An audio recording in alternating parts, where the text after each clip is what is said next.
Welcome to the first installment of Timon Lore and Theories, where we explore the magical world of Nasuverse. With the upcoming launch of Part 2 Cosmos in the Lost Belt, I'm sure we are all excited to see the new characters in action and how the story will unfold. Thanks to the prologue and the New Year OVA, there are tons of questions and mystery awaiting answers, but arguably the most crucial one might be the following. What will happen to Ritsuka Fujimaru, aka the player, aka you, in the chapters to come? Obviously, after barely escaping from the currently occupied Chaldea, you're in a terrible predicament. Not only have you lost the sanctuary that withstood even Goetia's humanity incineration, you also don't have your powerful servants on your side. All you have now are Sherlock Holmes, matched who lost the power as a demi-servant, and a handful of surviving Chaldea staff. Yet the obstacles ahead are still unknown and most likely dangerous. This is where my theory about players' role comes in. Part 2 will be a story of Ritsuka fully taking on the difficult leadership of Chaldea, an extension, the pan-humanity history itself. You're no longer just the master candidates that plays the supporting role during the event, but as one truly giving commands to both servants and the surviving staff alike.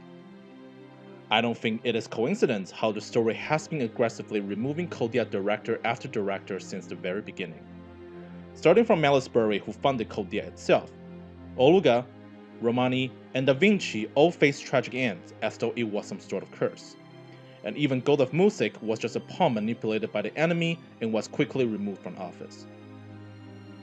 At this point, among the survivors, only you are truly qualified to lead a group as one who have fought in the front line and possess deep bond with everyone else. In fact, your bonding with the servants, now symbolized by the magical suitcase Da Vinci prepared, will be much more important than it ever was, for now servants are no longer obliged to assist you to protect humanity, as implied by Galahad in the OVA. Therefore, any help Chaldea can get will be the result of trust in Ritsuka. Even if such alliance might be forcing these servants to go against the world directly, which could be a difficult and potentially fatal choice. However, this would not be a simple task from Ritsuka's end either. As hinted in the PV, Ritsuka will face various frustration and hardship along that path, showcased by the defeated expression in the PV and the OVA, something we have never seen in previous portrayal of the character. Yet, despite the challenges ahead, Ritsuka most likely will prevail. As shown in the OVA Moonlight Lost Room, despite feeling helpless against the odds, you have chosen to keep fighting on, a spirit even Olga recognized and symbolically passed the torch to you with her blessing. If nothing else, as a technically normal human, it will be only natural for Ritsuka to play the role to prove the strengths of pan-humanity history against the rivals from the Lost Belt, thus truly opening the curtain of Part 2. So what do you think? Do you agree that Ritsuka will become the new director of Chaldea, or someone else will take on the burden? Leave your comments below, and if you like what you have seen, please subscribe and follow us on Facebook as well.